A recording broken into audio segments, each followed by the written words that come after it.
Recta final en Paraguay. Este domingo, cerca de 4,7 millones de ciudadanos están llamados a las urnas para elegir al nuevo presidente, diputados, gobernadores y otros cargos. Entre los 13 candidatos que aspiran a suceder a Mario Abdo Benítez, encabezan las encuestas dos, que parece que son los que tienen más opciones. Santiago Peña, del oficialismo, el gobernante Partido Colorado, y el exsenador Efraín Alegre, que ha aglutinado en una alianza llamada Concertación Nacional a un grupo de partidos políticos, sindicatos, etc. Es la tercera vez que se presenta.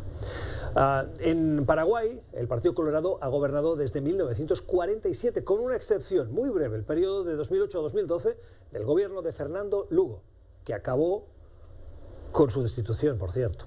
Según las encuestas, la elección será reñida entre estos dos candidatos, en un país marcado por los altos índices de desigualdad, el desempleo, la corrupción y el narcotráfico. Las recientes sanciones impuestas por Estados Unidos por corrupción contra el expresidente y empresario Horacio Cartes o el asesinato del fiscal Marcelo Pecci durante, por cierto, su luna de miel en Colombia, son tan solo un par de ejemplos del ascenso que ha tenido el crimen organizado en los últimos años en esta nación. ¿Qué está en juego en estas elecciones de Paraguay?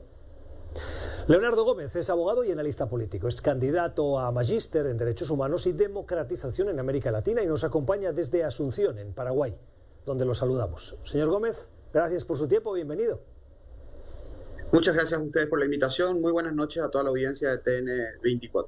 Hemos hablado profusamente aquí en el programa precisamente de estas elecciones y en los últimos programas de esta semana conversamos con los dos candidatos. Si me permite, le invito a un ejercicio de 5 temas, 5 partes de las conversaciones que tuvimos con los candidatos para que escuchemos qué dijeron y que usted nos ayude a hacer el análisis de la importancia que tiene en este contexto de cuenta regresiva para estas elecciones y qué pasa si gana uno u otro en esas materias. El primero es uno de los fantasmas que recorre la política en Paraguay desde hace meses, la hipotética extradición de Horacio Cartes.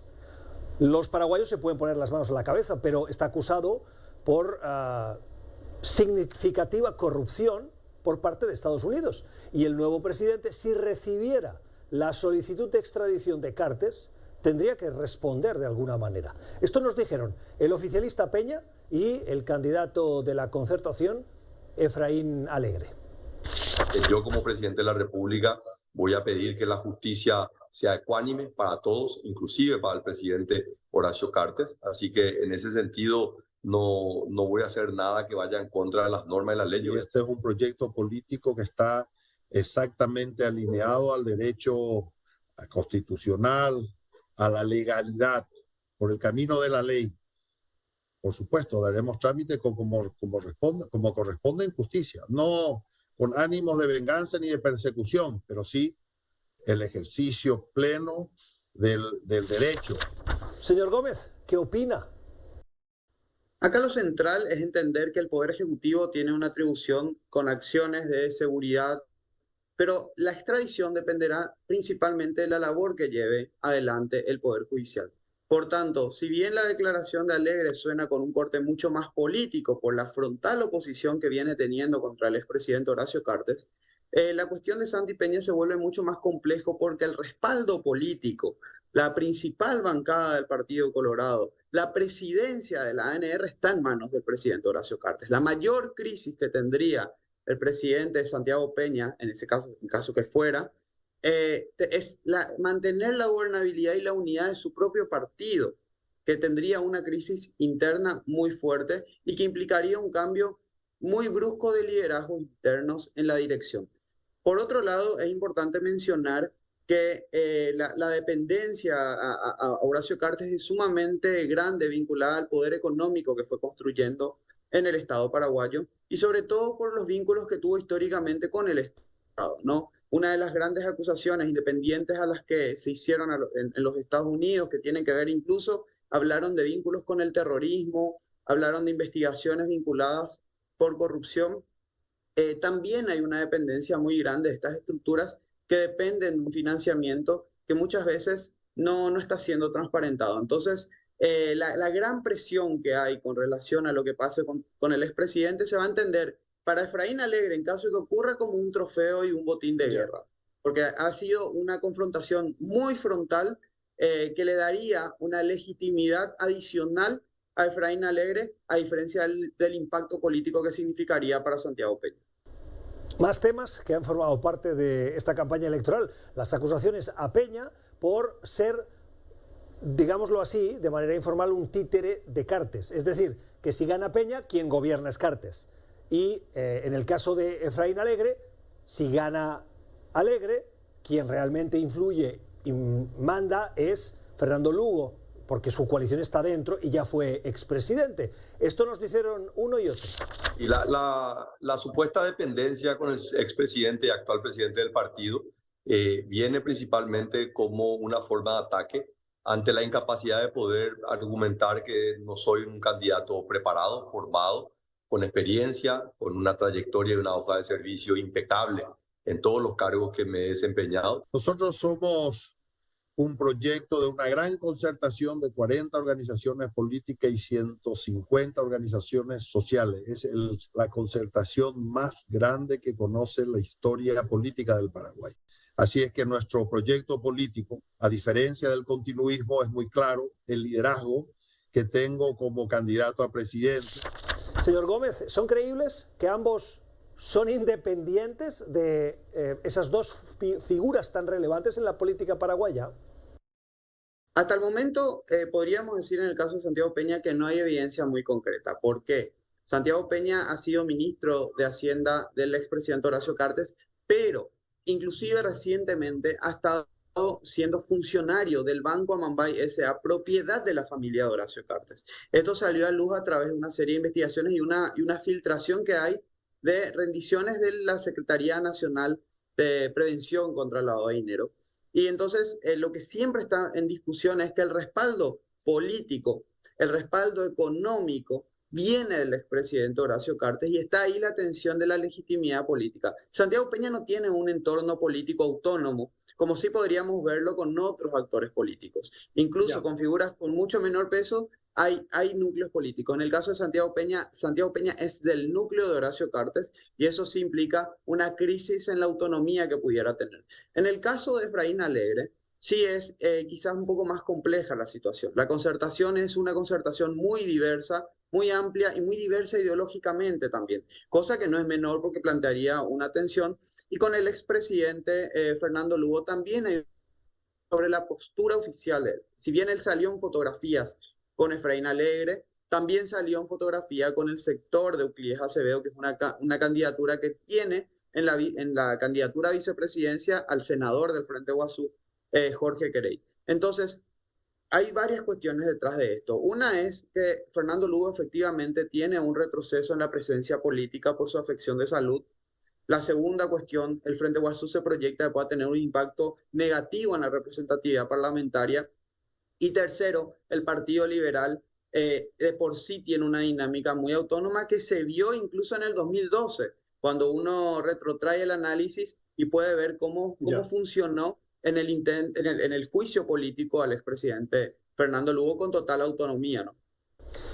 Otro de los temas que ha formado parte de la campaña y que no es exclusivo del Paraguay es el tema de la meritocracia y la asignación de cargos. Y lo digo ¿por qué? Primero, porque el Partido Colorado lleva 50 años en el poder con esa excepción del gobierno de Lugo. Y eso hace que grandes partes de la estructura de poder administrativa, judicial del país está copada por figuras, por personas próximas al Partido Colorado. La segunda es que la amalgama de partidos y de organizaciones sociales de Alegre, uno le lleva a pensar qué ha conseguido Alegre o qué les ha prometido Alegre para aglutinarlas. Y si eso va a ser una, digámoslo también de manera informal, una repartidora de cargos en caso de que gane Alegre. En el caso de Peña se junta además unas declaraciones polémicas que hizo. Escuchemos. En realidad esto fue manipulado y utilizado de una manera totalmente incorrecta. Esto no se hace simplemente por una competencia de currículos y quién tiene más títulos. Así que la explicación fue una aplicación un poco más amplia y decía que los grandes cambios ocurren en la política y en la política no nos eligen por ser guapito o por tener títulos, sino por ganar la confianza de la población. Hemos presentado un adelanto en nuestro gabinete donde muestra, en primer lugar, el componente de la integridad. Primero la integridad, luego la idoneidad, la capacidad para el cargo y en un concepto plural, donde estamos representados paraguayos de todos los sectores. Colorados están en nuestro gabinete, van a haber muchos. ¿Dónde queda entonces, señor Gómez, la meritocracia?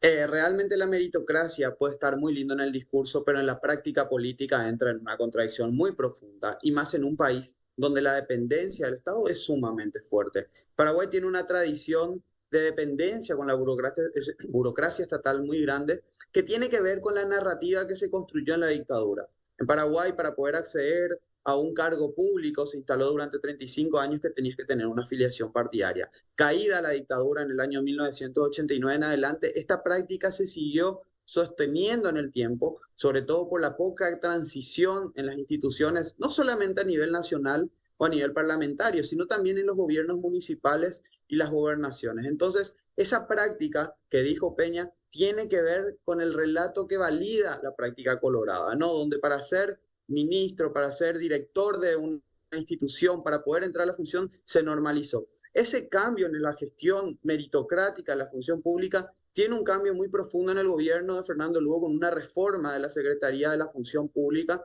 que habilita a que haya mayor diversidad. Pero aún así sigue siendo un espacio para atención, incluso para la oposición. Hagamos el escenario de que Efraín Alegre gane. Por un lado está esta situación que sin duda alguna se va a dar de repartijas de ministerio por coteo político, porque lo necesita para la gobernabilidad, por lo menos los cargos ejecutivos, pero también va a haber una situación muy complicada. El Estado paraguayo en muchas de sus direcciones y demás tienen funcionarios que además de ocupar estos cargos desde hace 10, 15 o 20 años, tienen una activa participación política. Y esto impacta directamente en la estabilidad de las propias gestiones ministeriales. Por tanto, el mayor desafío va a estar en cómo teje por lo menos un plan de servicios civil, le llaman, ¿no? Una reforma integral del servicio civil que establezca una carrera del funcionariado público, y eso va a ser ponerse en tensión contra sindicatos, ponerse en tensión contra operadores del Partido Colorado, y va a necesitar una legitimidad política que frente a un escenario tan diverso ideológicamente y de múltiples partidos, va a tensionar incluso a lo interno de su propia validación en el espacio político de su organización. Avanzamos con temas de carácter internacional que se decidirían o que tendrían impacto en quién gane. El primero, Taiwán. Hoy Paraguay es el único país del Cono Sur que reconoce a Taiwán y mantiene relaciones diplomáticas. Eso enfurece a Pekín. Les preguntamos a los dos candidatos sobre esa cuestión, si van o no a continuar esa dependencia o ese reconocimiento de Taiwán a sabiendas de que a la China continental eso no le gusta. Esto dijeron. Creo que Paraguay tiene mucho a aprender de Taiwán como un país pequeño, un país que también está al lado de un país muy grande y complicado como lo es China, pero sin embargo eso no ha sido un impedimento para convertirse en una de las mayores potencias a nivel mundial. Así que en ese sentido creo firmemente en nuestra relación. Nosotros creemos que el Paraguay hace un esfuerzo importante, siendo un país pequeño, para mantener relaciones con Taiwán, dejando de lado una economía importante, grande, como es la economía china. Sin embargo, creemos que no hay un equilibrio recíproco. La cuestión de Taiwán, que no es exclusiva de Paraguay, otros países, poquitos, lo siguen manteniendo, pero parece muy simbólico. Hay dos dimensiones con el tema de Taiwán y hay que tener cuidado porque en elecciones los discursos a veces son un poco cínicos. Un sector importante de presión en Paraguay está siendo el sector agroexportador, que ve una oportunidad necesaria de exportación a China por el volumen de mercado que está generando y por los costos que está planteando a los productores locales la triangulación. Hoy Paraguay está sacando, pero lo está sacando de forma incluso a veces cuestionada por Argentina o por Brasil. La otra cuestión que está pesando muy fuertemente tiene que ver con la necesidad de grandes obras de infraestructura en Paraguay, porque Paraguay está teniendo una matriz económica muy básica y sectores dicen, bueno, si nosotros necesitamos llevar grandes obras de infraestructura, necesitamos una apuesta política económica más fuerte de los aliados que tenemos. En este caso podría ser Taiwán o podría ser el entorno de aliados de Taiwán.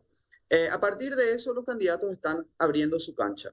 Si bien en el caso de Efraín Alegre ha anunciado la posibilidad de romper con Taiwán incluso y reevaluar ese vínculo, lo que está pasando es que hay mucho cuidado al respecto.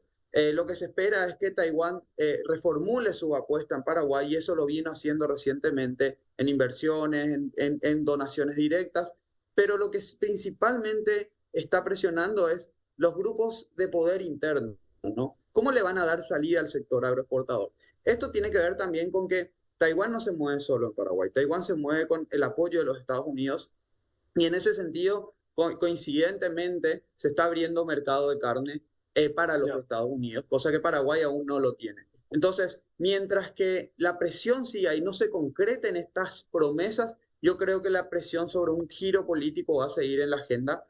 Y la otra cuestión, Santiago Peña es del Partido Colorado, y el Partido Colorado tiene un vínculo histórico con Taiwán, incluso desde tiempos antiguos donde Chiang Kai-shek tenía vínculos con Alfredo Stroessner, y durante toda la transición democrática Taiwán ha sido un gran aliado del Partido Colorado principalmente. Entonces esto la oposición lo ve como una amenaza, ¿no? Como una amenaza en términos de recursos o en términos de construcción política. Hace unos días veíamos en la Ciudad del Este, donde uno de los intendentes de la oposición estaba presentando unos buses que compró el municipio, eléctricos de origen chino. En el mismo contexto, el embajador de Taiwán se estaba reuniendo con el intendente de Asunción, diciendo que Taiwán iba a donar colectivos eléctricos. Entonces, es muy interesante porque la tensión no solamente se ve en el discurso, sino también se ve en la práctica y en cómo se está operando la diplomacia al respecto. Mi último tema, Venezuela. Paraguay fue uno de los países que en 2019 reconoció a Juan Guaidó como presidente interino. Ahora los dos candidatos, preguntados por si van a restablecer las relaciones con el régimen de Nicolás Maduro, ambos coincidieron, aunque hay un matiz. Escuchen. Creo que Paraguay, y a mí me encantaría restablecer las relaciones diplomáticas con la República de Venezuela, y por supuesto mantener también nuestra fuerte defensa sobre los derechos humanos y promover la práctica democrática. Nosotros vamos a tener relaciones con todos los países del mundo. Nosotros venimos de una lucha inclaudicable por las dictaduras, por los derechos, por la libertad, desde luego. Podemos tener discrepancias con países en cuanto al sistema político vigente. Sin embargo, eso no debe interferir. Señor Gómez. Venezuela sin duda alguna va a tener un giro. Paraguay y ambos partidos no sería raro que restablezcan relaciones. Obviamente no cambiaría quizás la presencia en el repertorio internacional con relación a posibles violaciones a los derechos humanos, pero por una cuestión estratégica. Paraguay tiene vínculos con países vecinos muy fuertemente. El giro de legitimidad del gobierno venezolano está pasando también por otras validaciones como el gobierno estadounidense y demás, que dicen hay violaciones a los derechos humanos, pero las medidas que se hicieron no funcionaron, y esa política o esa línea es la que están reproduciendo los candidatos locales. Y no olvidar que Paraguay tiene una deuda con PDVSA que también le interesa sentarse a negociar con el gobierno de Nicolás Maduro. Leonardo Gómez, analista político y abogado. Señor Gómez, gracias por sus pinceladas sobre estos temas cruciales en esta campaña. Feliz noche. Muchas gracias a ustedes. Hasta luego.